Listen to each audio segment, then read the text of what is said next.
Along with Jay Kelly, this is Joe Rizzo, and you are listening to, well, you could be listening to Rear Naked Choke Radio, you could be listening to The Building Downtown, you could be listening to both of them, you could be doing it once, you could be doing it twice. We don't really care. We just wanted to bring you some cool stuff as we chat tonight about the world of MMA and UFC 247, which is, by the time you're listening to this, it could be past you. It could be nearly upon us.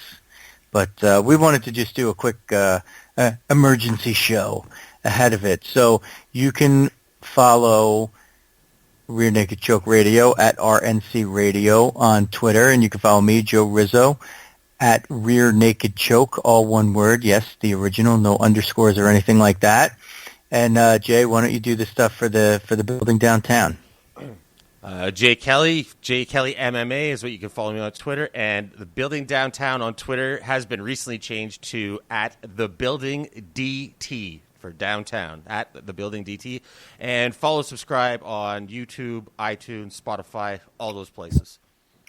It's fun. I actually listened to the Building Downtown on Amazon Alexa before. I asked Alexa, I said, Alexa, play the Building Downtown podcast, and it started playing episode 5. So I think, or no, it started playing episode 6, so I guess this is episode 7 of that, and it's episode like 1,000,000 of Rear Naked Choke Radio. This is what we're doing. Like Jay and I, we do these like dual episodes now when we both just feel like talking. So this is what you're left with. But Jay, so this is not going to be a long one tonight, but or today, depending on where you are. There is no tonight. There is no today. It's just Friday. So you have Jon Jones against Dominick Reyes, and you have Valentina Shevchenko against Katlyn Chookagian, our old buddy. And actually, I'm sitting here looking on my computer at the raw audio of the first time Katlyn ever was on a show, and it was on Rear Naked Choke Radio, and she was sitting with Matt Leung and I. Happy birthday, Matt. He just had a birthday.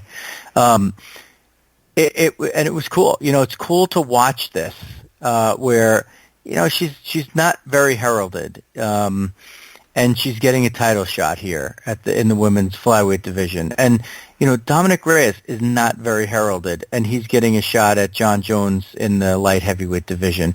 So what we have here, Jay, is we have two really big underdogs. And while I'm yammering here, if you wanted to pull up the odds, we could just determine how big of underdogs they are.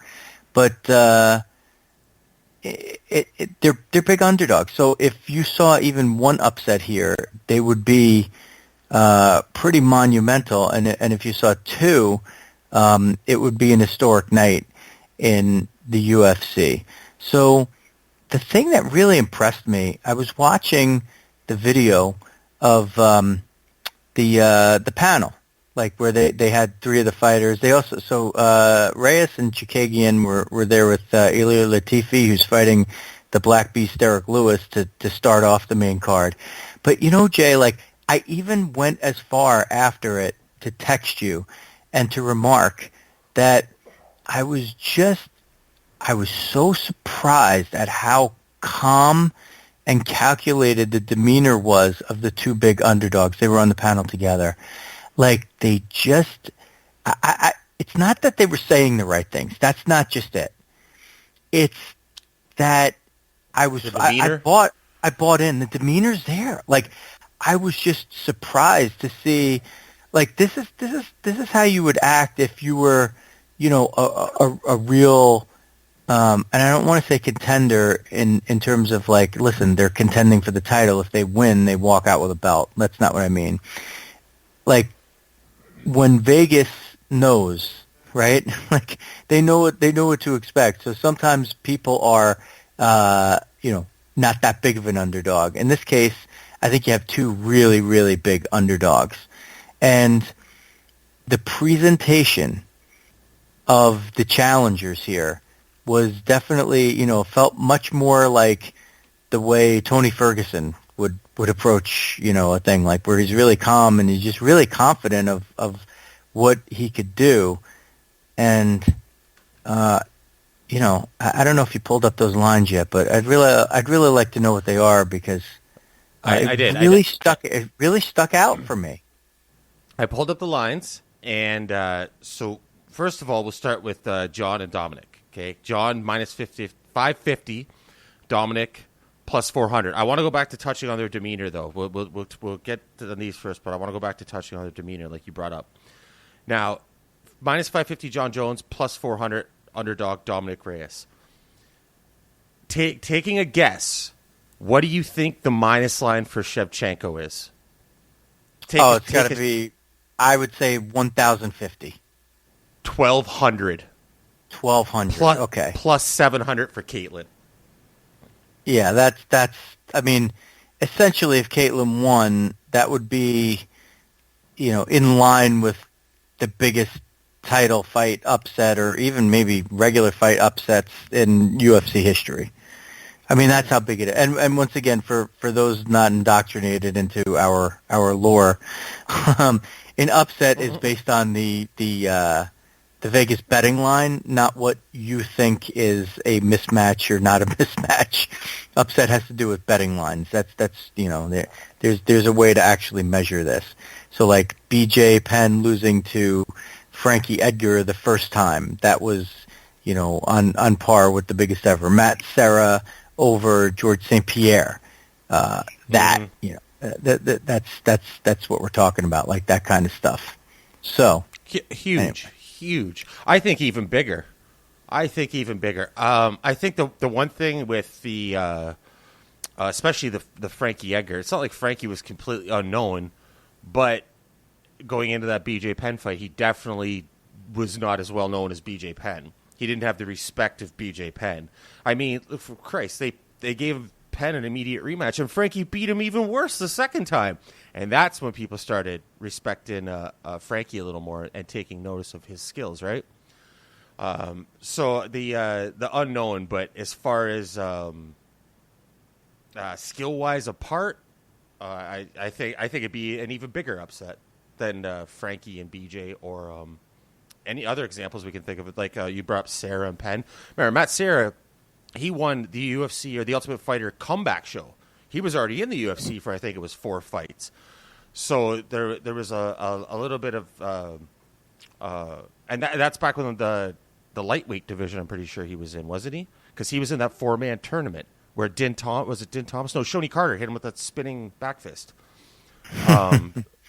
Right? So they were known a little bit more, I'd say, and skill-wise, they had been there. They had fought the competition. I think if Katlyn upsets Valentina, because the difference in Valentina and the rest of the division is massive, just massive. Nobody's even getting close to touching Valentina, skill-wise, experience-wise, and not just MMA experience. I mean, martial arts experience. She was a beast in Muay Thai and kickboxing stuff before any of this. I think if Katlyn pulls off the upset, I think it'll be possibly the biggest we've ever seen in the UFC. It would be on par. I mean, you have 3 losses for Shevchenko. 2 of them were to Amanda Nunes, right? That's yeah. Yeah, I mean, those are excusable, right? Yeah, no shit. Yeah. And none since September 9th, 2017. Her other loss, interestingly enough, you have to go all the way back to 2010. And that's when she lost to, believe it or not, Liz Carmouche in C3 fight, the Red River Rivalry in Concho, Oklahoma.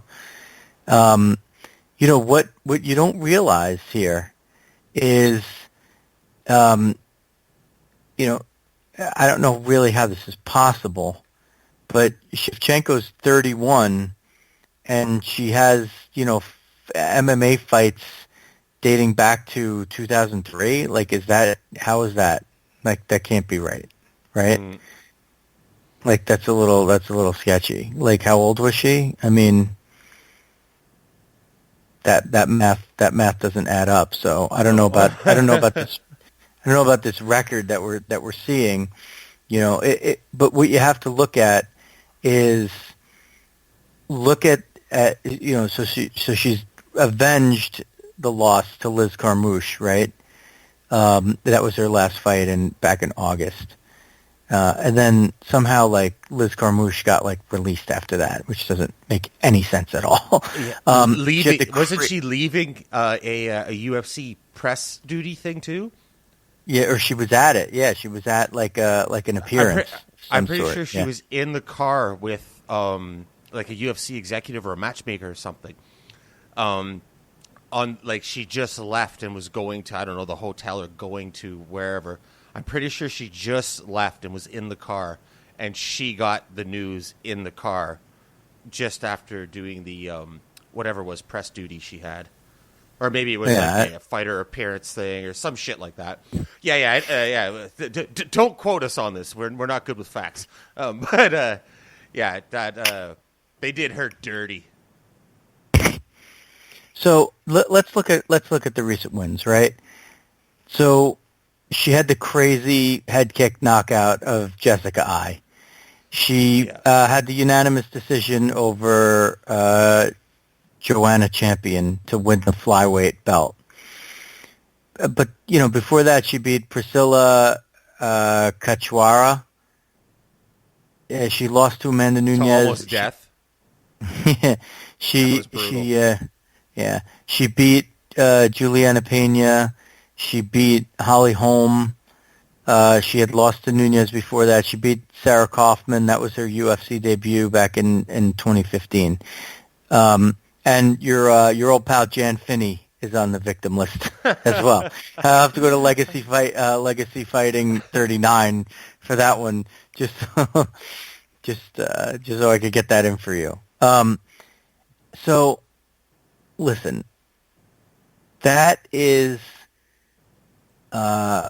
who she's had in front of her. And there's some really good names on there, right? But we don't really know how good Katlyn is. Like, we don't really know.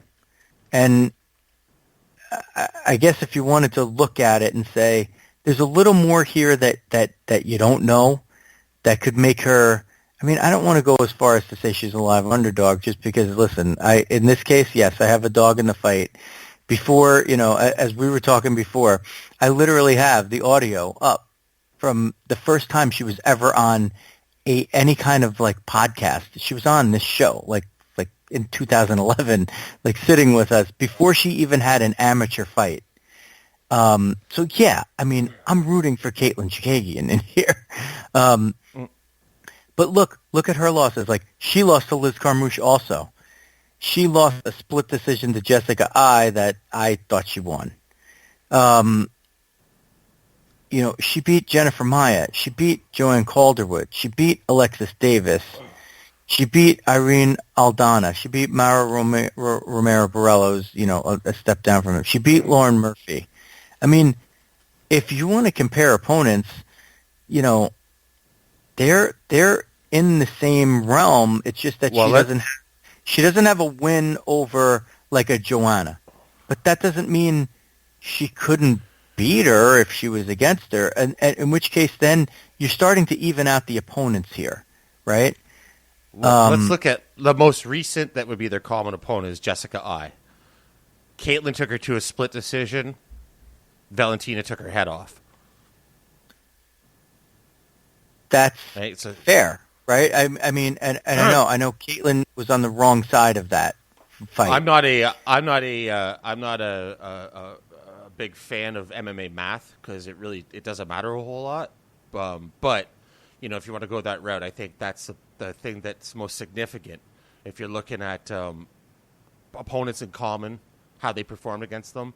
Valentina just fought Jessica. Katlyn fought Jessica a little over a year ago. 14 months ago? And 14 months ago to almost the day. Yeah.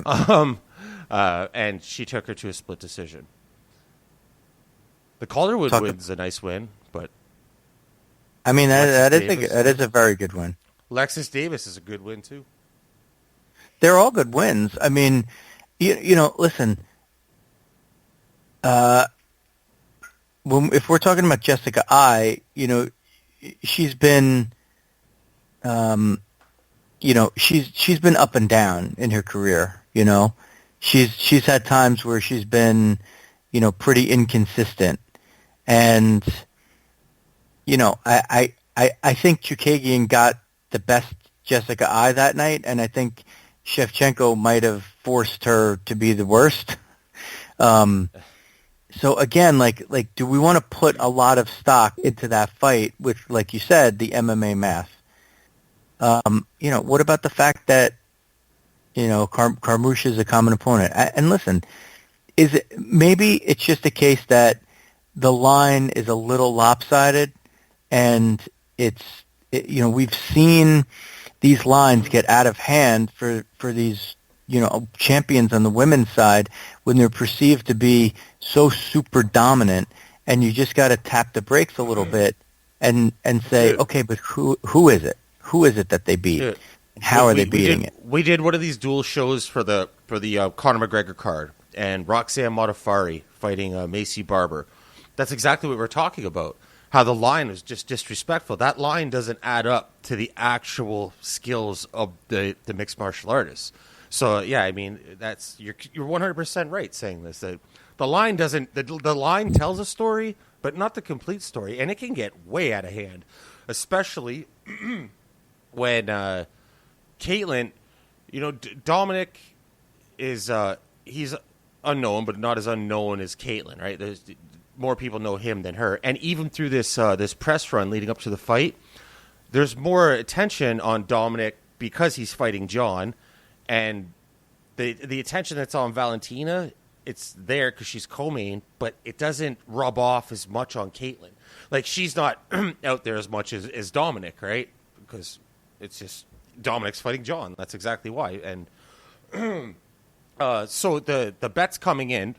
Rightfully so, Valentina should be the favorite. But where that rub is not as strong, where you're not seeing Katlyn as much, people aren't, clicking that button to say, well, hold on. What else can this chick do? Let's see, I don't know her, but let's see her last fight. Let's take a look at where she came from and whatever else. That rub's not as strong. So, yeah, like a line like this can easily get way out of control and not necessarily tell the true story of where they compare, right, going into the fight. So the point is that this is a cyborg line. Like, I don't know how to call. Like, remember that? And let me tell you something. In those fights where Cyborg would sometimes be minus 2,000, minus 1,900. She was always minus 1,200, whatever. Yeah. And you know what? It was a bargain because you knew that she was going to go in there and just destroy whoever was in there with her was just going to fight to stay alive and survive, like, for as long as they could, with very few exceptions. Like, and then finally, once she got up against, like, an Amanda Nunes, we saw it just, the line was nearly like, something like even, and, Nunes just housed her. This is not, like, I do not get the feeling that Shevchenko is just going to run in there and just speed bump Chookagian. I just don't see it. And interestingly enough, I don't get the feeling that Jones is going to go in there and speed bump Reyes either. But that line is a little more, realistic. Minus of 550 of plus 400. Yeah. That's not, that's a favorite. That's of correct. A champion. Yeah, that line that's seems correct. Yeah, that seems like, if Reyes wins, of course, it's a huge upset, but it's not. Yeah. It's not like on the lines of, I mean, it actually would be pretty big, considering, like, Jones has, the one fake loss on his record. Yeah. But it would be bigger for that as much as, like, fighter versus fighter, capabilities of one and capabilities of the other. That wouldn't be much of a stretch from what I've seen. I mean, Reyes impresses the hell out of me, and you know me, I'm not easily impressed. Really? I did not know this about you. You're impressed with Dominick Reyes. I have no reason to shit all over him. He's good and everything, but there's before when you were talking about demeanor. Do you think that there could be? And I'm not saying this is definitely it. I find it more so with Dominick, just because he's always fidgeting. I was watching him on SportsCenter the other day, and he's sitting in the chair, and his knees are just going back and forth, almost smacking together, like he's just so anxious. And even at the ceremonial weigh-ins, he's shaking his arms, and he's always moving his shoulders, and he's twitching and fidgeting. He seems a little nervous and out of pocket, but has this belief, or like you said about like demeanor on the athlete panel is the thing that you were watching. That it's not like a confidence, like a cocky confidence, but a real belief in yourself. But do you think that there's a bit of being naive to that, especially with Dominick? Like I said, where I get it, where it's like that he doesn't really know what he's getting into. He believes he can beat what he thinks he's getting into. I kind of get that vibe from him, and that's where he seems a little too collected, like on that athlete panel. And like you said, it's not just about giving the right answers; it's the whole demeanor. It's that, but then, like I said, the fidgeting, the constantly moving, and just the answers to a lot of questions, or like on the countdown show, Dominick saying things multiple times like, "Oh well, even if I lose to the best in the world. Even if I lose, I made it here to fight for a title." Why? What's this even if I lose shit? Do you think Joanna has ever said even if I lose? Do you think Frankie Edgar has ever said even if I lose when he goes into a fight? Not a chance. Not a chance. So do you think, sometimes that, well, let's just say in this case specifically, do you think that there could be a little bit of that? Or they might be a little naive? Katlyn has been into martial arts forever. And she's even said in interviews leading up to this that this is just part of her life, like the martial arts, who she is, everything. She's never rushed anything. Christ, you had her on her first interview ever, and look how her career progressed. It's not like she had all kinds of ups and downs. She didn't rush anything. She just took things slowly and got to where she is. So it's maybe not as much as her being naive as like Dominick, like I say, but do you think that could be a factor where they think that, I can do this because I know how skilled I am. I know the people I'm around. I know what people who I think are, I hold at a certain level. They've complimented me. And now that I'm fighting Valentina, who is the kingpin of that 25 division, or like Jon, obviously not even the kingpin of 205 division, but possibly the best fighter of all time. Many people consider that best mixed martial artist we have seen yet. They believe in themselves, and their belief is not, it's not false, it's not cockiness, but they don't really understand that Shevchenko or Jones level. Here's what I think, though. I think Reyes just thinks he's going to win. Like, he believes he's going to win. I just, like when you see it, it's just different than sometimes like people just say it, but like he just believes he's going to win. And Katlyn, like she even said it, she's like, I'm not going in there to just survive. Like you fight completely different when you do that. And she even went as far as to say things like, I watched her opponents when they went against her, and then I watched her opponents when they went against other people. And she's like, it's very different. Like she's had a lot of people defeated before they even stepped in the cage with her. Now, that's a really great observation. I didn't go back. That's a real observation too. That is We've a seen real that observation. In the past. We saw it with Anderson Silva for years, right? Until Chael Sonnen was like, "Fuck him! I'm going to put my arms up and walk right at him. I'm not going to sit there and see how long do I survive." So what you're saying, Katlyn said, that's a real life observation. I didn't go back and try to like verify, that after I heard it, because it was only, earlier in the day before we you and I are talking here. But when you're just looking for stuff like that, like some people are looking for an excuse to lose or an excuse for if they lose. She's looking for excuses to win. I mean, that's what you're doing when you're in there. Now, if you could just get it to the point where you're breaking down skill set against skill set, Shevchenko, no question, is more impressive because she's just got a larger body of work. But Chookagian is a tough matchup for a lot of people. If you can't get your hands on her, she's very, very difficult because she's long and she can kick and punch, and she disguises her kicks and her punches well. She doesn't have a lot of tells. Here's another thing that's interesting about she and Reyes. You feel like these are, young upstarts, these new kids on the block. And do you know Reyes is 30? He's 12-0, but he's 30. And Chookagian is 31. She's a year and 2 days older than him. So these are, like you said, she never rushed her career.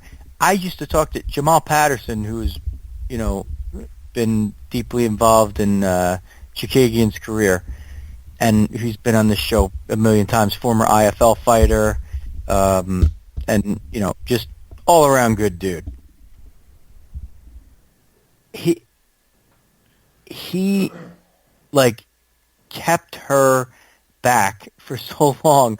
Like, forget about being rushed. I used to be like, dude, when are you going to, unleash her on the world? And, now, sure. I mean, she doesn't have a lot of miles on her, but she's 31. So she's still in a prime age. She's kind of at that spot in her career where she's got the knowledge and she still has the physical abilities. Yeah. So, that's the marriage that helped Randy Couture become a champ and stay a champ for a long time. He had all the years of wrestling and everything like that, but then, by the time he switched to MMA, he still had enough tread on the tire where his knowledge and his abilities were able to match up. And, if there was ever a time where Katlyn could pull off an upset like this, I think this is the time. I think this is it. People could argue, they could say, well, she won 2 in a row and she's getting this, and it wasn't even that long ago that she lost to Jessica Ai.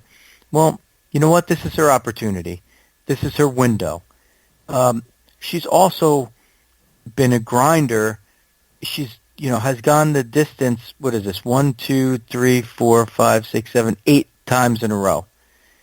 Doesn't have a finish in the UFC. Doesn't have a lot of finishes in her career, but in a fight like this, you might not need to finish. You might just need to take Shevchenko to the deep waters. Wear her out a little bit, show that you're not going to get you're not going to get thrown around, and have good defense and not take a lot of damage, and then give it back when you can. I mean, you could listen. How many times have we seen craziness when fighters are going to decisions, championship fights or not? It's you don't have to destroy the champ to beat the champ in a decision. We've seen that over and over again in the UFC. It is not like boxing. It's a round by round scored thing. If you outwork the person round by round by round, I mean, that gets you the victory. Katlyn, her one thing that she does that's I'm not going to say this is going to cause problems for Valentina, but a thing that someone like Valentina, she sets up to throw a lot, and hands or feet. Katlyn doesn't stop moving. It's just tap tap tap tap tap tap tap tap tap tap, and her head is always up that center line as well, right? So the power is definitely on Valentina's side there, but that can be frustrating enough where you can't set to throw your combinations because you're constantly getting this little pitter patter that gets frustrating. And then if you do throw something out of frustration where Katlyn's head's always moving, you're going to miss. So you saying Katlyn taking down a legit decision victory, that's a real possibility. A thing that's come up a lot that I want to ask you about, back to Jones and Dominick. Dominick played defensive back in college. I know there's this whole thing going around how Dominick says he's an athlete. John's never faced an athlete. I mean, that's ridiculous, whatever. So we're not going to get into all that or his athlete credentials. But he was a defensive back through high school, had a full ride through college, tried out for some NFL teams. And Dominick keeps talking about he lives in space. It's all about being in spaces. And that's what he brought over from his football career or like football days to MMA, is that he can, when someone's coming at him, he can gauge their distance, how fast they're coming, and where he needs to be. And same with where he needs to be to get out of the way and then right back on them. You watch a lot of football. You know a lot about sports. Do you think this is a thing that could play a factor? Well, first of all, he can't say that because a common opponent is OSP, who played football at the University of Tennessee. Yeah. So, and I mean, the first thing, if we're going to go to like any of his football skills, John knows these two guys. They share the same last name as him. I'm pretty sure they're good at football too. Chandler and Arthur Jones. So, I mean, if it was a real big factor, I'm sure he could get some help.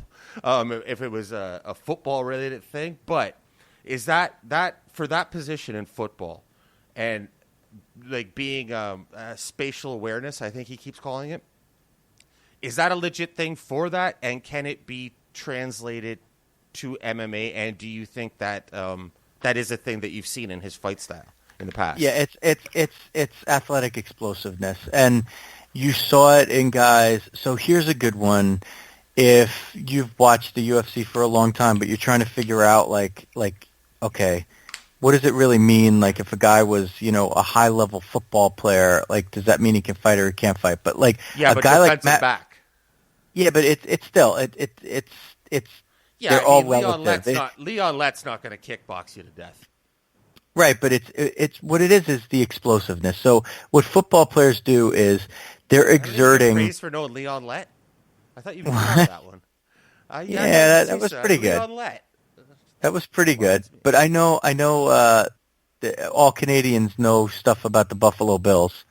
I didn't even know he was a Buffalo Bill. I just knew. Well, he wasn't. He wasn't. It's the Cowboys played the Buffalo Bills in that Super Bowl where Leon Lett was running into the end zone with the ball, and then Don Beebe, caught him from behind improbably and knocked the ball out of his hands right before. I thought he was famous just because he was so fat.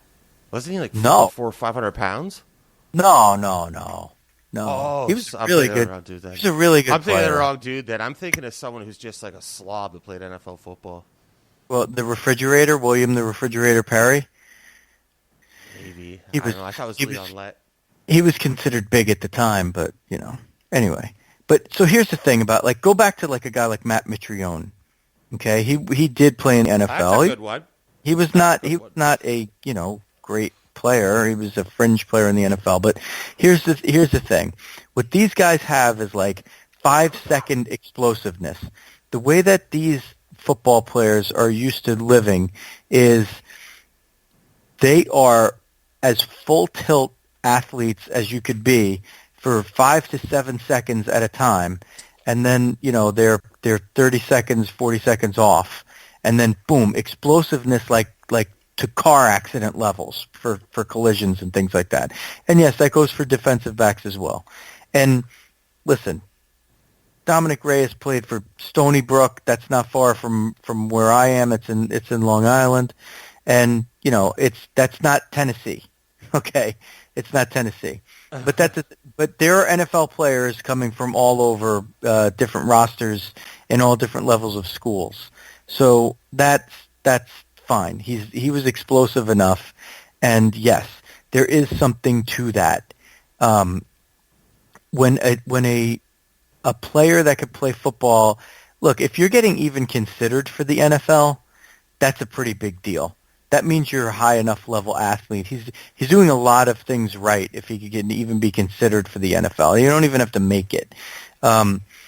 So what does it mean when a guy like him takes that athletic prowess and then concentrates it into fighting and transfers it to fighting?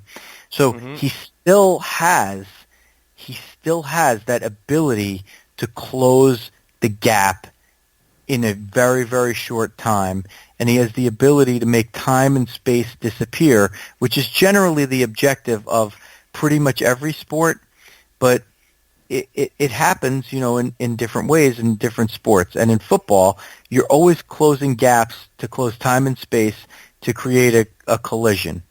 And that's also what you do in fighting. And in football, you have a very large area in which to do it, but what you're trying to do as a defensive back is limit that area in general, so you direct the other player, who's usually a wide receiver or a tight end or possibly a running back. You want to direct that player with your body language to go into a position where you can close the time and space and create the collision and take them down or push them out of bounds or whatever. So there's definitely something to that. Your point is, listen, Jon Jones has two brothers that have Super Bowl rings. One of whom's been like NFL Defensive Player of the Year, and like one's a Pro Bowler or some shit too, isn't he? Yeah, they're both great. Yeah. Like they're both. I mean, Arthur, I don't think Arthur's playing anymore, but Chandler is a top. He's the top of the. Did one of them just get something this year, Pro Bowl or some shit? I don't know. Yeah, I don't watch football, Chandler Jones is usually in the Pro Bowl every year. I mean, he's been a great player. Oh! I thought there was something he did this year. It was like a first time thing, or maybe it was the Pro Bowl was announced, and it's just I thought it was a first time thing or whatever. But no, either way, he's been on top for a while. So, but listen, there is something to that, and but OSP, that's one of the things that OSP also has. Like OSP started fighting a little bit later in his career, but you could see there were certain guys that he just figured out how to beat because he's not just a superior athlete, but a superior athlete with superior, thinking involved in it and good preparation. And Mitrione did the same thing. Mitrione almost never impressed me as a fighter. Yet all the guy did was win. He would find ways to win. And you're like, how is this guy? Like, I don't feel like he's that good, but like he keeps winning. And I could see the NFL, explosiveness just come out in these 5 to 7 second bursts when he needed it. So I think Reyes has a, I think he's got a point. Again, taking it a little too far when he says Jones has never faced an athlete like that. That's just patently not true. But when if I look at the record here, I mean, the Chris Weidman knockout obviously is tremendous, and that's but is it what got him? That's what got him is the it title shot, right? I mean, it's not the Chris Weidman of old, and I know I've watched that fight to go and to obviously like leading up to this. Watching more of Katlyn's fights, more of Valentina's, like even ones I've already seen, going back, watching them again. Chris Weidman in that fight, he was running after him, overextending, like just not using his fight IQ at all, like he once did. So I mean, you knocked out Chris Weidman, cool. I know a lot of people are like, well, Chris Weidman's been knocked out so many times. Yeah, it comes into effect, but if Chris Weidman's fighting his fight, he's not going to get knocked out because he's not going to get popped like that. He wasn't even fighting anything like he normally does or even used to. The name's good. Obviously, it's a big challenge. Chris Weidman's still a top guy, but I mean, moving up to 205, all these factors that go into it. I think there's better ways to in my opinion, anyways, to judge Dominick or try to judge Dominick's chances or skills against Jon's going into this fight. No, what I was going to say the is Ozdemir fight. I thought he lost the Ozdemir fight. Well, yeah, that you could definitely argue that. Yeah. But what I was going to say is, like, the Weidman fight was the one that got him the title shot, but Yeah, yeah. the fights that are most important when I look at his record that make me think he might have a chance here are the where he knocked out Jared Cannonier and he cruised past OSP. Like the guy that I saw in those fights, that was the guy that opened my eyes. The other fights, you know, he had to get a little lucky maybe against Volkan. And you know, Weidman, you're right, was just like he was like a pitcher who lost Weidman too, because I love Chris Weidman. Not so much as a fan, but you know, I was interviewing him and building a rapport with him back when he was on the local scene back in your neighborhood, and yeah, he was just always cool as shit to me. And one time I was doing a phone interview with him while he was driving, and he stopped to get gas, and he forgot his wallet at home. And he went in to pay, and he's arguing with the dude about he forgot his wallet, and the guy at the store thought Chris Weidman was gonna rip him off. So Chris is like apologizing to me that he has to go home and get his wallet, and this guy wants to keep his car. You know what I mean? There's some history there. I love Chris Weidman, so I don't want to, I hate to knock him and be like, oh, you know, that win doesn't matter, but in the grand scheme of things, that's the one that got him here. But does that prepare you for Jon Jones? Yeah, nothing prepares you for Jon Jones. You have to mentally decide that you're not going to check out against Jon Jones. That's the first thing. So many of these guys, like you've seen, have just been defeated by him before the fight even starts. I mean, but at some point, right, like, how old is Jon Jones now, and how many miles does he have on him? 32 or something. Yeah, that's another thing about Jones, too. His last fight, he won a split decision against Thiago Santos. His fight before that, he won a unanimous decision against Anthony Smith. You know, the OSP fight went to a decision. The second DC fight and the Gus fight, I know he finished both of them. I think DC was in the second and Gus was in the fourth, maybe, the second Gus one. Like, speaking in terms of Jon's recent fights, but so last fight, I mean, split decision against Thiago Santos, and Thiago Santos had no fucking legs. Like, he destroyed everything in one leg, and the other one he fucked up. So, and like I said, Smith before that. Is this the decline of Jon? Has Jon not been able to get up for these fights? Because of before that, he went to a decision with Gus in Toronto there, that first fight they had. He had the decision with Glover. He had the decision with DC in the first one. You got to think, all these 5-round championship fights and the training for them, the actual minutes spent in there, the damage you take in the fights, plus the wear and tear of the media duties, the stress of fucking, you know, since he's been 23, every fight he's been in has been 5 rounds, main event, title fight. Even though that all didn't go 5 rounds, but there's still that weight on your shoulders leading up to it. So when you talk about miles, he definitely has them. In his last couple outings, you know, we've been going decisions. We went to a split decision.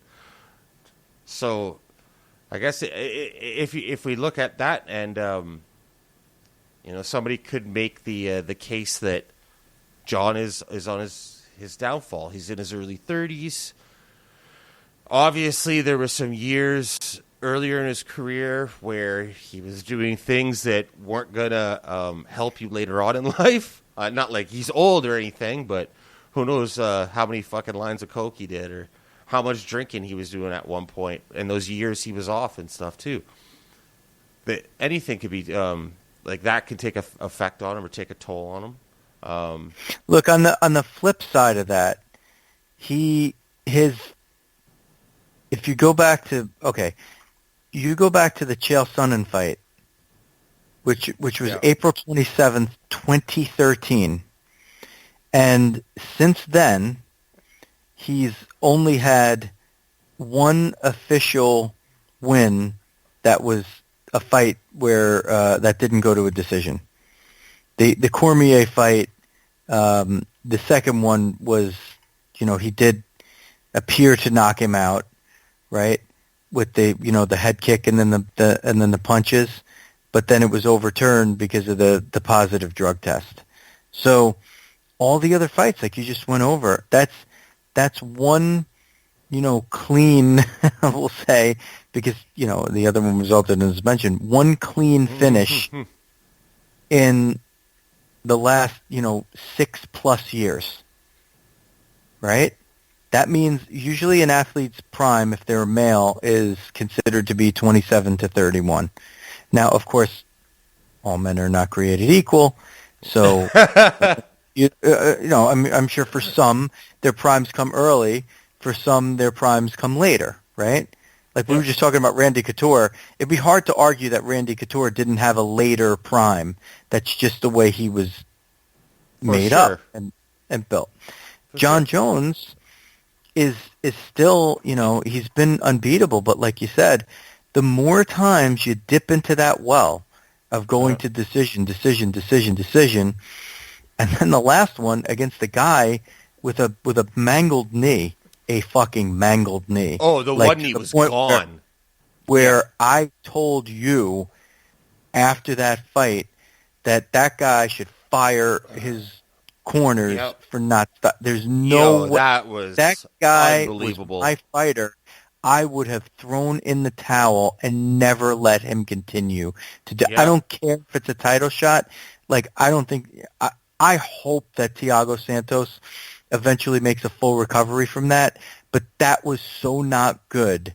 And so, what was he going to do? So if he was able to win the fight and get the belt, like, he's still going to be 2 years. Yeah. He would have been stripped because there's no way that fight was in I think July last year, and he's still hobbling around and shit. So there's no way he would have been able to defend within 365 days. They might not necessarily strip him, but what are you going to do? John? It would definitely be John versus someone else for an interim belt. In the meantime, right, and I know he, 35. I know he's 35, 36, and you're like, well, this is his shot, whatever. But like, that knee injury is like that's quality of life fighting career. Yeah, exactly. Quality of life. That's quality of life. Yeah.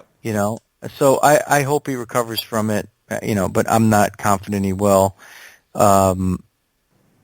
Anyway, point being, right, that against a guy who was 4 or 5 years older than him, who had a mangled knee, it still went to a split decision.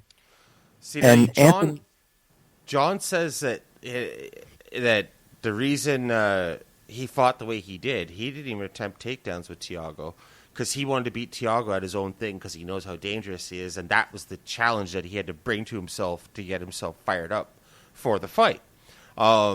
Okay, whether that's true or not, right?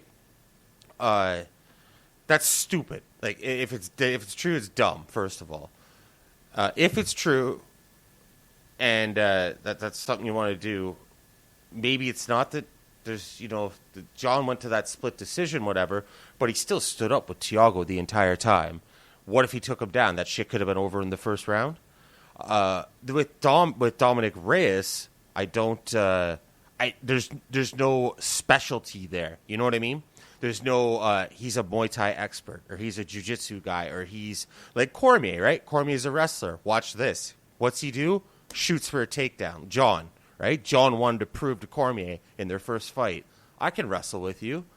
Against Thiago Santos, he wanted to prove this. With Dominick, nothing to prove. The last time there wasn't a whole lot to prove, I guess Muay Thai would be this guy's area of expertise, and the guy talked some shit that pissed John off was Brandon Vera, that I can remember. And that didn't go well for Brandon. That did not go well. Oh, second coming of Jesus Christ and all that shit? That did not go well. So that, like, I know you were talking, I jumped in and cut you off. This is like, because when John fights, especially because it's his reign has been so long. Yeah, sure, he's done what he's done, and had been stripped of the title and was suspended and this and that. But as far he's never lost a fight, not even close. So when things like this come up, I start looking at things more. So like all these like random thoughts I'm rifling off. That's why, because I look at okay, is it because is a split decision with a guy with a half a leg? Is that because Jon's on the decline? But look what Jon did with he wanted to keep it in his realm. What if Jon would have took him down? Maybe Jon still is a star. Maybe Jon's better days are 3 years ahead of him, because he hasn't taken a lot of damage throughout his career, even though he's put the miles on in the cage. Aside from that first Gus fight, Jon doesn't really get beat up. That you see. You don't know what he's taking behind closed doors.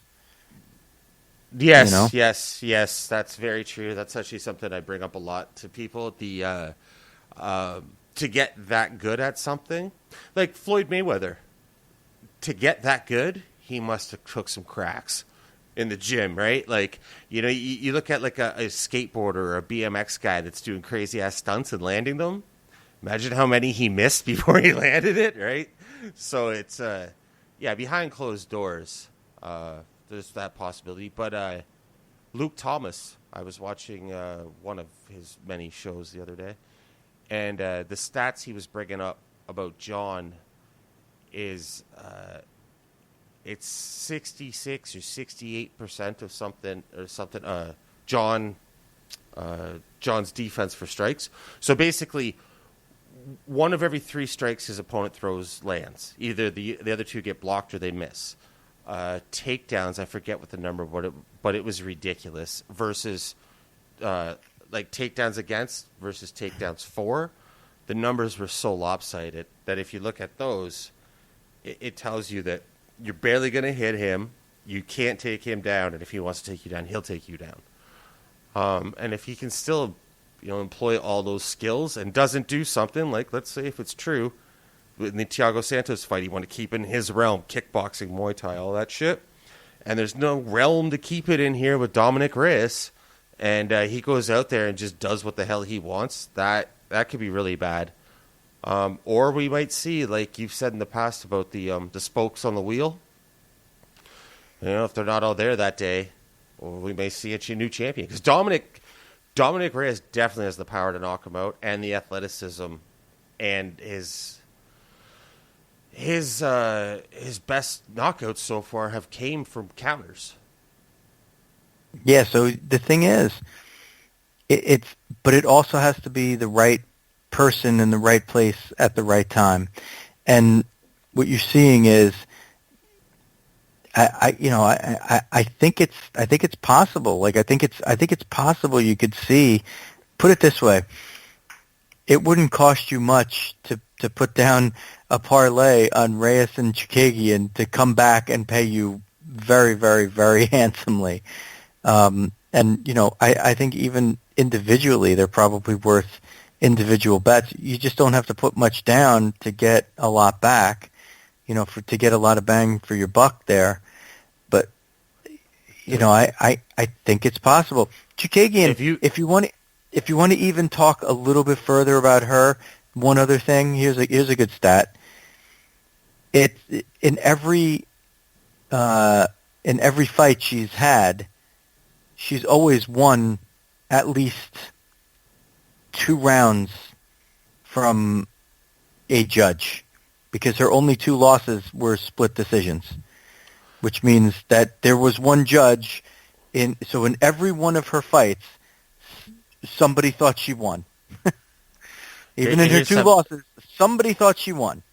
On Bet365, like you said, if somebody wants to get real courageous and throw it out on both underdogs and parlay them, you're on Bet365 plus 3,900. I mean, so, and for people who don't understand that, you put down $100, you'd win 3,900 plus your 100 back, $4,000 in pocket.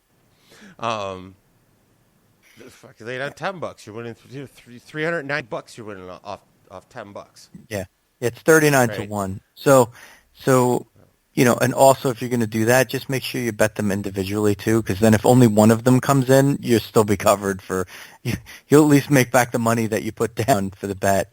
That's the way you do it. I'm surprised, at, like, you and I were just kicking around doing some kind of show here, and it made me do a little more research, and just I'm not usually wowed by it. Hey, I mean, the last time we did one of these together, we told you watch out for Roxanne Modafferi, huge underdog, and she actually came through, regardless of the circumstances. It happened. So we did get one of those recently, and like, we don't just sit here and pick underdogs all the time.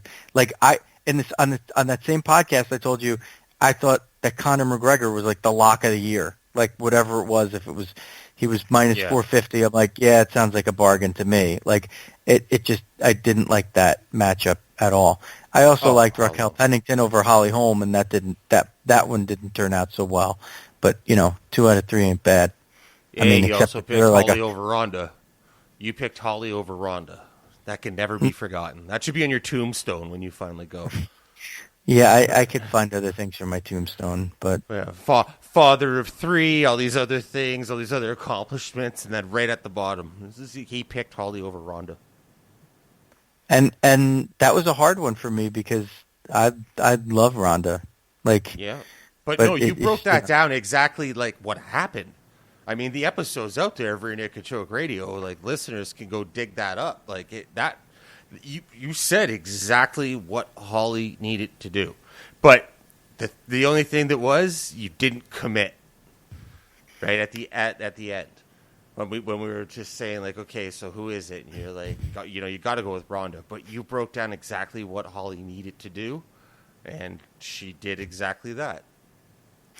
Yeah, it's true. I forgot. Not right down to the head kick and everything else, but that moving and, as they say, staying on your bike, stick and move, like. And you were saying, I forget who you brought up that you compared it to.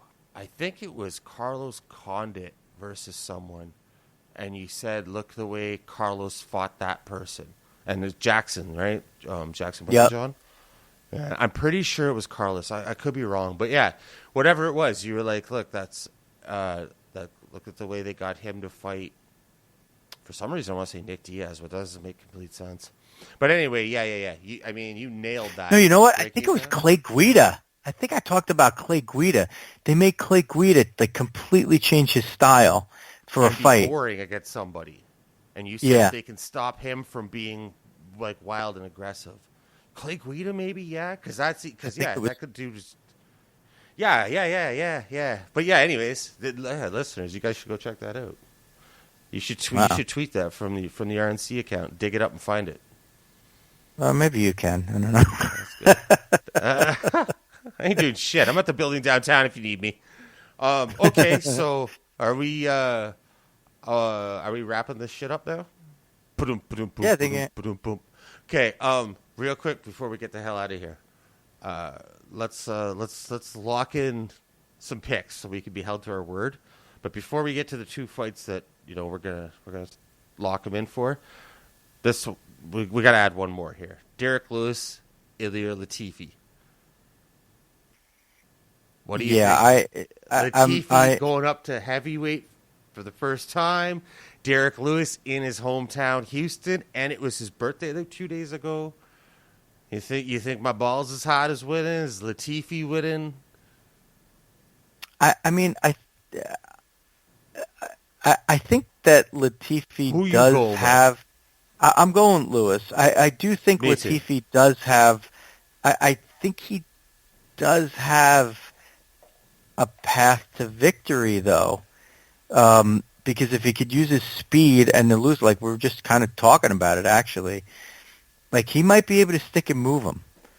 He might have a big speed advantage in terms of being able to get the hell out of the way. Rumor on the street is Latifi is around 250 right now. Yeah, but I mean, 250 pounds. He's used to moving fast.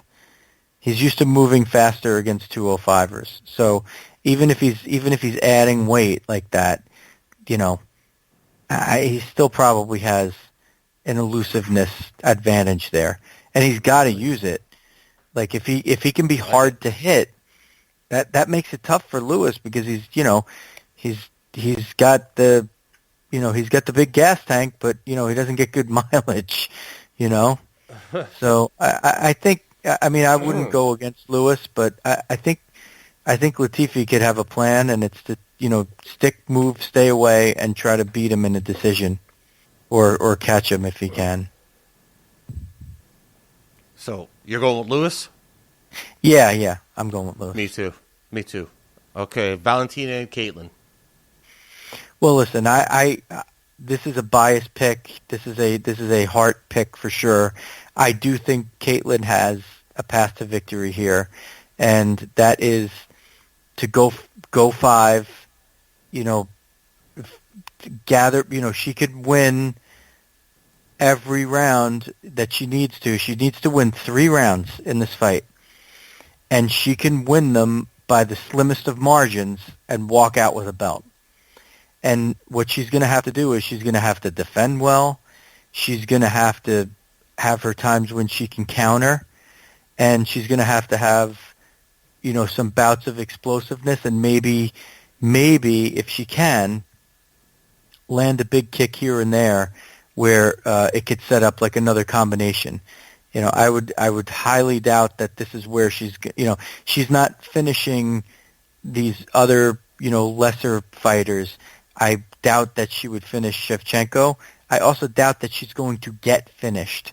So if she can hang around for that long and win 3 rounds by the skin of her nose, she could walk out of there with a belt. So since she's at such big odds, I think it's worth putting down. You don't have to put down that much to win back a lot. So this time I will commit for you. I will commit, and I'll say she finds a way. She finds a way to squeak it out. Before I give my 2 cents on this fight, what you were just saying about you don't think Valentina, even if Valentina will finish her. You think Katlyn, even if she loses, it'll go to decision. And her key to victory is winning those 3 rounds, winning 3 rounds at least, right? I just pulled up the over/under. Looking at it, the to make it plus 4.5 rounds, the under is plus 137. The over is minus 188. 3.5 rounds, the over minus 225. The under plus 162. 2.5 rounds, the over minus 334, the under plus 240. 1.5 rounds. Oh, it just did an automatic update on me. Whoa, and the numbers just changed. Wow. The 1.5 rounds, the over is minus 600 and the under is plus 400. So that's how that looks on the betting lines right now. Okay, so to translate for people, it is heavily, heavily, heavily favored that the fight is going to go the distance. That's what that means. No shit. No, right. That is crazy. I'm glad I looked at that. Wow. I don't want to tell you people where to spend your money, but you might want to listen to this guy. Shit.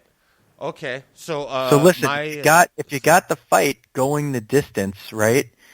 Like that's not quite half your battle because she still has to, be able to beat Shevchenko, which is not going to be easy. But at least if Vegas is telling you that it's going to be a 5-round fight, and you got like we were saying before, the line tells the story sometimes. That's it right there. Yeah, and if you got a fighter who has, had at least one judge in every single one of her fights believe that she's won the fight. That means she's at least won a round or 2 in every single one of her fights, even the losses. Like, why would she you know, I mean, unless there's just that big of a gap between these two, which is possible, why not take a shot that she steals, she wins 2 rounds and steals another? I mean, it's not crazy. Mm-hmm. She's long. She could keep her away. What are you doing? What do you got on that? What do I think of this one? Like earlier you said, the like if you bet to win, like that line, the minus 1,200 against the plus 700, that's Cyborg lines. It's not like that's what I thought of it. I've been thinking this leading up to it. I can't go against Valentina. There was the same way I couldn't go against Cyborg until it's the same like with GSP back in the day. It's like, okay, you get to a point where unless it's like, you just goddamn know. Like Chris Weidman, actually, when he fought Anderson, there was just, I knew he was going to beat Anderson. But even going into the Nunes Cyborg fight, I was saying that I can't go against Cyborg. I couldn't because of all of what she's done, right? And with Valentina, it's the same thing. I'm not confident enough in Katlyn that she's the one to dethrone Valentina Shevchenko. I just don't see the like even how you explain, here's the avenue for Katlyn to win. I don't see her getting to that avenue. I see her taking, even though Valentina will land less, Valentina's strikes are going to be a lot worse. And as far as ground game, I don't think either one of them give a shit to start wrestling and going for submissions. If it gets there, sure, we'll see where things are at. I'd still give obviously the edge to Valentina there, but I think it's going to stay standing. I think Katlyn is going to just absorb too much punishment, especially to her body. She has a long, thin body, and Valentina throws vicious fucking body kicks, and they snap, and they're fast and they're hard.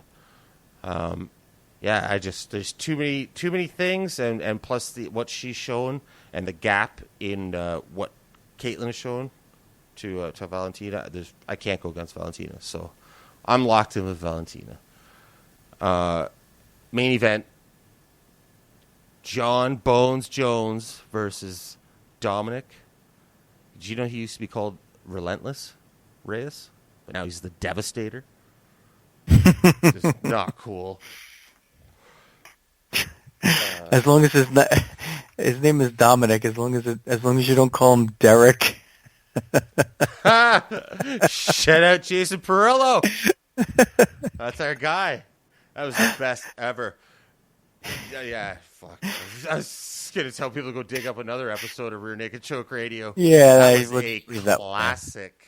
Yeah. That was striking coach Jason Perillo. We had him on right after Bisping won the title. It was the Monday after or the Tuesday after, and I remember texting him that day. I was out at a Korean barbecue place, and he told me, "I'll do it if you don't mind if I'm drinking." I was like, "Fuck it, I'll have a few beers on the air with you." I didn't know he was going to be half in the bag when we called him. Yeah, by the time we were done, fuck, Derek. He did a great job, though. Yeah, so my son is also named Dominic, and he was referring to him as Derek, which was nice. Yeah. This is my son Dominic's in the room now. Yeah. Hell yeah, Derek.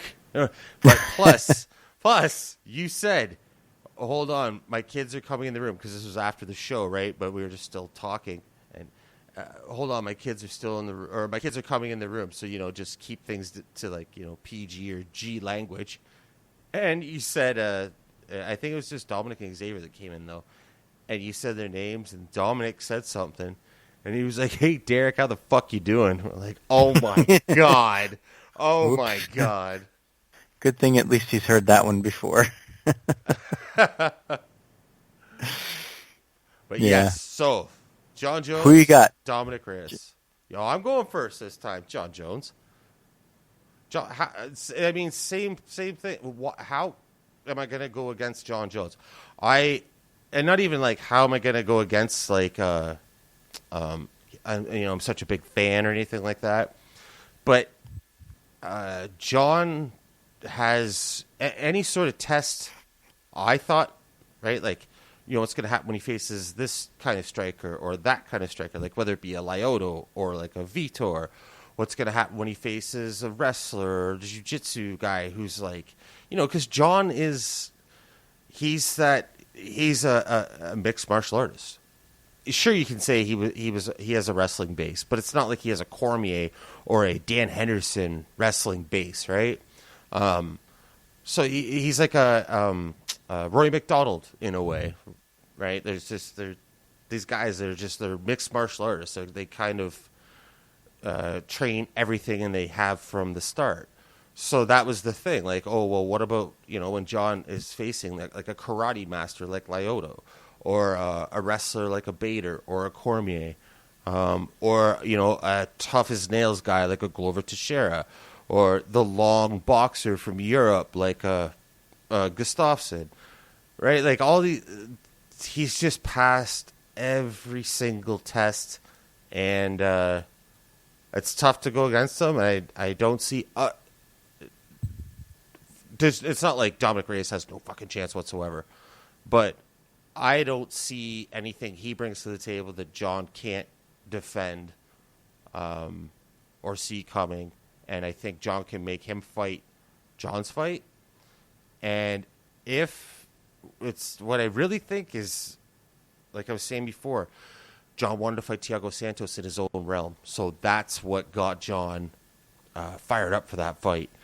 And DC obviously it has those, like they have the history and different things. With this, it could be like a Brandon Vera type thing. Like even at the one press conference from back in I think it was December, Dominic is standing there going, "Hey Jon, you gonna put that belt on my shoulder?" And he's patting his shoulder. He's like, "Why don't you put it here right now?" And Jon pointed his finger in his face like a grandfather would do to a grandson. He's like, "You're being disrespectful right now." I don't know if a pissed off Jon Jones is the thing you want after you. You're not going to rattle his mind. You're just going to piss him off even more. And if he's just is like, I don't need to prove anything in any realm with you, so I'm going to, extend my arms, fucking figure out range for a minute or two, get you down, get you mounted, and unleash those vicious elbows that snap Brandon Vera's orbital socket. Or if you just... Here's another thing, because Jon Jones is obviously a wild man. He's fucking sick.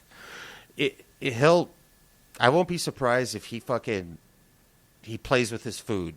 You know what I mean? He beats Dominic down to where he could finish at any point and just keeps fucking him up for another 10 or 15 minutes. Another 2 or 3 rounds of just fucking playing with his food, beating on him, brutalizing him more, but not putting him away. So Dominic has to suffer because Jon really does not like him.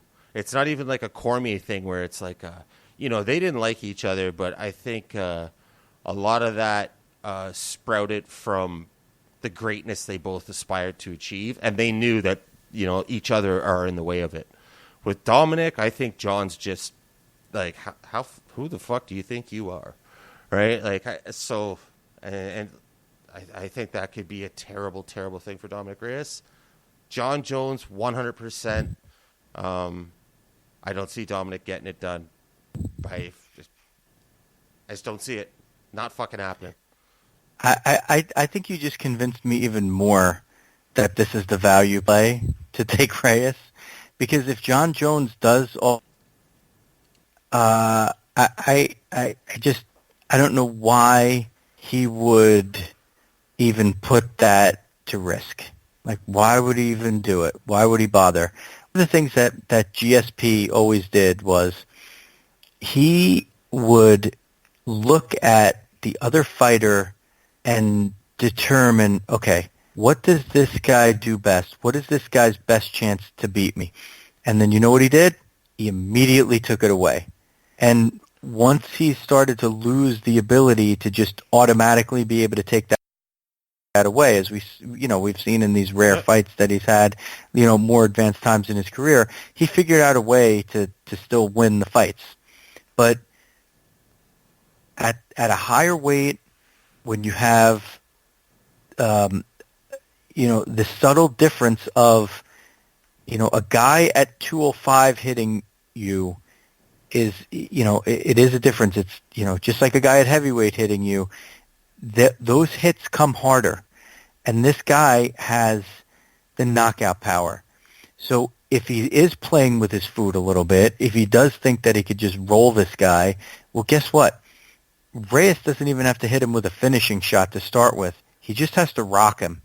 And if he rocks him, he might just get the window and be able to put him out, put him away, like which we haven't seen before. I think the playing with his food will happen on the ground, though. I think it'll be a lot of mauling, control on the ground, elbows, cutting him, shit like that. What's the over under? What's the over under for 1.5 rounds in this fight? Give me a second. I'll pull it up.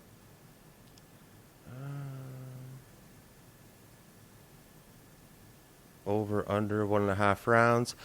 The over minus 334. The under plus 240. Okay, and what is it for? Where's the tipping point? Sort of. What's the lowest odds for over? Let's say. Like which round is it? 4.5 plus 137 over. Okay, so Vegas thinks this fight's going the distance too, right? That's what you're seeing. Mm-mm. No, the underdog plus 137 is the over 4.5 rounds. Right, which means it's. But they're saying minus 110 is 3.5 for the over. Minus 110 for 3.5. Okay, yeah. So they think it's going past. They think it's going into the deeper rounds, right? Yeah. It's definitely going championship rounds, right? Because you're asking like the tipping point, right? Right. So I think that's right there, that 3.5, because it's minus 163 is the over for 2.5. Okay, so what you do in a case like this is if you think Reyes is going to possibly be a live underdog to pull an upset, you also bet these unders to go with it. Because if he's going to beat him, he's much more likely to beat him by finishing him than he is if the fight goes the distance. Because we've seen Jon sometimes get into trouble, and he still figures out a way to win. But at some point, it becomes possible that he just gets into too much trouble, and boom, he's just finished. He's like we saw it happen with Cyborg, right? The moment she got into too much trouble, like that was it. It was a wrap. It was a wrap fast, and a lot of us were not expecting that. So, what I'm looking at, Jay, is not necessarily like if somebody put a gun to my head, would I pick Valentina Shevchenko over Katlyn Chookagian? Yeah, probably. But you know what? We're talking about odds, and we're talking about like trying to find value in the line. And in this case, I think there's value in trying to pick these underdogs because you only need one of them to come through because the odds are so much in your favor. If even so say Reyes wins but Chookagian doesn't, and you had Reyes, you're still going to make money. Like for the other ones, if you're betting the other ones, like everybody has to win for you to just make a little bit, and you got to put out a lot to do that. So I think there's value in the underdogs here. I really do. And sure, if like that night we were talking about Roxanne Modafferi. If you had money on Roxanne Modafferi, like and Conor McGregor paired up together, like you hit a nice parlay there. Like you got value. You found a way to find value in Conor McGregor being a huge favorite. So here, I think you could use Chookagian and you could use Reyes. And if you're going to take Reyes, take him, say Reyes and, under 1.5, Reyes and under 2.5, because you're going to get like big pluses there. You're going to get solid money to parlay it. So that's where I think there's value in the lines here. I think that you can find it. And you know what? Sometimes, listen, I bet a lot on horses. I try to find value there. And, sometimes your horse gets nosed. and sometimes your horse comes in last, but, every now and then that long shot comes in, and you only need to hit one every now and then for it to be worth it. So when you can find a time where you actually can say, wow, I think the other ones are going to win, but, there's a few ways that these long shots could win, then that's when you go for it. Plus, you don't have to invest as much, You don't have to put up as much because you're going to be getting back so much because the odds are good. So Lewis, Chookagian, and Reyes, and the under like 1.5 and 2.5 rounds in the Reyes-Jones fight. That's where I'd go. And you would go Jones, Shevchenko, and Lewis. Oh, if we're betting, I would have a completely different strategy. I would be bringing in prelim fighters that have good odds and shit. But I mean, if we're betting straight to win, boom, boom, boom, single fights, I'm going Lewis, Valentina, and Jon Jones. You can tell I take a lot of risks, eh?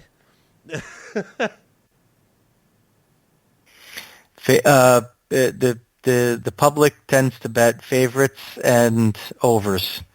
In football, well, maybe in MMA they don't bet the overs as much because they're looking for knockouts and finishes. But yeah, I mean, any kind of favorite is usually what the public is leaning toward. They don't usually lean toward underdogs, so that's why you can usually find more value in the underdogs. But like I said, like I'm not just throwing it out there. Like last time we did this, Conor McGregor was maybe the biggest favorite on that card, and I was all over that. Like I'm like, yeah, let's stick with him. In this case, I don't know. At some point, is Jon Jones going to lose? Probably. Is this the time that it's going to happen? I think it could. And Shevchenko, like we said, if you really dig deep into the fights that she's had and the ones that she's won, it's not that much different a body of work than what Chookagian has had. It's not as big of a gap as it looks like. And you know what, Jay? The fight that I'm actually thinking of was when everybody thought that Joanna Jędrzejczyk was just this all-time level dominant champion at 115. But when you really drilled down into it, right, and you really started to look at the fights, it was like a little overblown. Like it had a lot to do with the way she just absolutely destroyed Jessica Penne. But then, when she was going against Rose Namajunas, like you actually could have seen that one coming a little bit. I think we actually did in a way. But like she was never the all-time, like she wasn't in the category of like that Amanda Nunes is in. You know what I mean? She wasn't in the category of like Jon Jones, yet you saw her on these, pound for pound, like, she'd be in the top 3 pound for pound, but she was never really that dominant. She just had a good string going. And here, like if you examine the opponents, I mean, Shevchenko can get there, but this just doesn't seem like that lopsided of a matchup to me. It just doesn't. So there you go.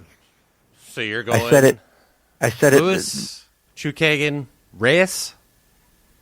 Yes, and I think the Reyes. under. If you're taking Reyes, you take the unders. What if you take a straight up bet? Well, I mean, you $100 on the table. That's $100 each. I'm not betting this to you right now. But I don't fucking gamble. You see how that goes. But if a straight up bet, would you take that bet with someone right now? Would you put $100 on Reyes versus their $100 on Jon? No, that's ridiculous. Like even odds. Like come on, no. I'm not playing the odds then. So who do you think's going to win the fight? You're going with Reyes? You think there's a chance there? No, but you see, you're defying my logic here. You're asking me true. like you're asking me a different question. I'm qualifying my remarks by saying that I'm finding value in the lines, and I think that there are times when an underdog is worthy, and you're not always going to hit with them, but you don't need to hit with them as often. When you're betting favorites, especially heavy favorites, you have to hit with them all the time, otherwise you're going to come out losing money. Just from a fight perspective, if somebody gave you even money odds on these things, of course you just take the favorites. They're the more established fighters. There's, all these lines are lopsided, right? So of course you take them. Take the favorite. Yeah. So, but okay. What I'm getting at here is I think Reyes. Let me say this. I'll say this. Okay, you're going to go with Reyes, thinking there's a legit chance, whether it's the betting angle you explained, if someone wants to play the money, or if somebody just they want to cheer for someone. There's a real chance there. You think Reyes is the one to dethrone Jon Jones? I think he has a real shot. I think he has a real shot to do it. Yeah, cool. I do. Okay. And Chookagian Shevchenko, I think, Shevchenko still has an advantage, no question about it. She's got an advantage on experience. She's got an advantage on being in the big stage. She's very comfortable, being in the middle of the spotlight. But just from a background perspective and from a fighting perspective, I think that you're getting a cyborg line in a fight that's not a cyborg mismatch. I do not think this is a mismatch. I don't think it's a mismatch. I don't if think they either one fought of them are mismatches. If they fought 10 times, like how many times would Katlyn win? I don't know, 2 or 3 maybe. Maybe. If Reyes and Jones fought 10 times, how many times did Jones win? 6? Six, really? Holy shit. Hey, you got some real faith in Reyes. I like it. I'm telling you, I don't know. It's going to make Saturday night real interesting. I don't think I've ever picked against Jon Jones in any of the fights that we've done here. Mm-hmm. I don't think I've ever picked against him. Even the Cormier fights, I was like, nah. I just didn't like the way Cormier matched up with him. And I think the funny thing is, I think Cormier is better than Reyes, but I think Reyes just presents just a different set of circumstances, and getting Jon now at this time, and I don't know. I just don't think there's that much impeding. Like, theoretically, Jay, if you want to talk about the lines again, Jones should be even a bigger favorite than he is if this fight is actually that lopsided. And I'll be interested to see if I want to see how the late money comes in on this. If late money comes in on Jones and it moves that line significantly one way, or late money comes in on Reyes and moves it significantly one way, like, I'm interested to see that. Yeah, it's really interesting. Even like I just said a minute ago, I'm not a gambling person, but back when we were doing rear naked choke radio all the time, we would do betting angle shows very often, and it was cool to learn, especially from like Nick Kalikas, right? Like how it works, how late money works, how odds change because of favorites, and how money comes in, and the way, like, the story it tells. Back to that again, right? So like you're saying about late money, since we've talked about this, I'm definitely going to pay attention to it. I don't do it for every fight like I used to pay attention to the late money coming in, or how the lines change from, when the opening betting line, and then throughout the process leading up to the fight.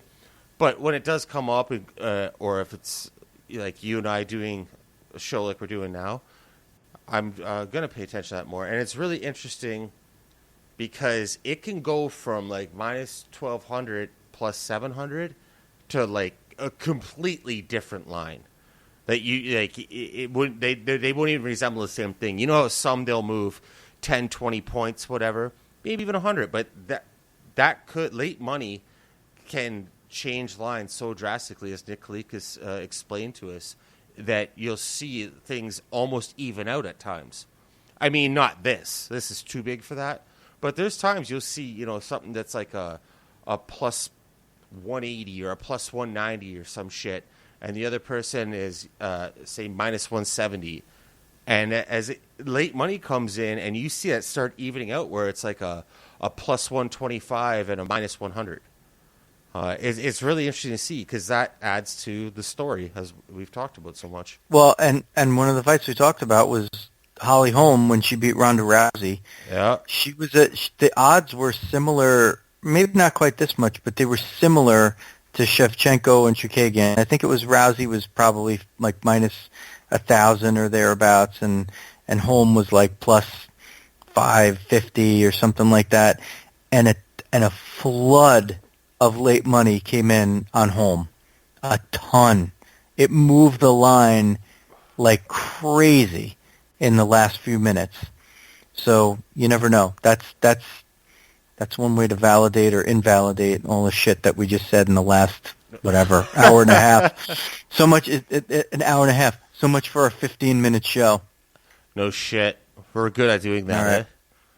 Yeah, we are. All right, so that's going to do it. Hopefully you get this in time to make your UFC 247 picks. We just focused on the big ones this time. Sometimes we dig deep and we go into like the prelims and if we find fights on there. But this one was all about the main event and the co-main event for UFC 245 Houston. So I think that will do it from here. Jay, you want to give the Building Downtown stuff again?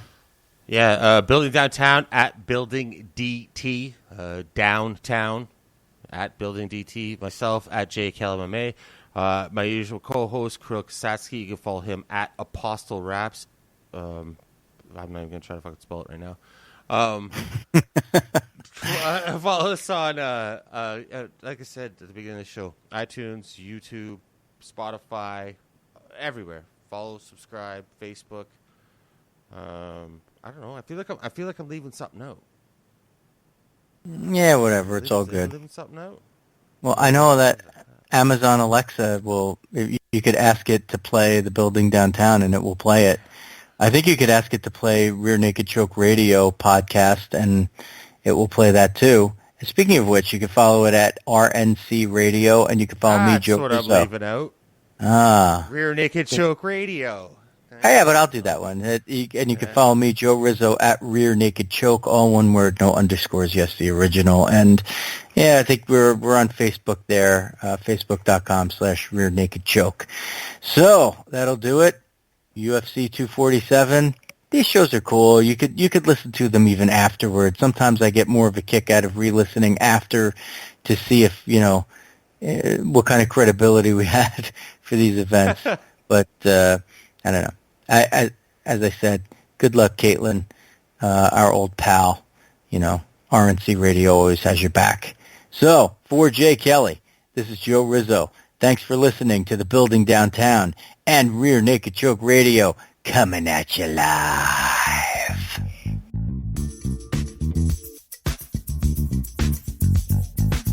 Building Downtown. Building Downtown. Building Downtown. Building Downtown.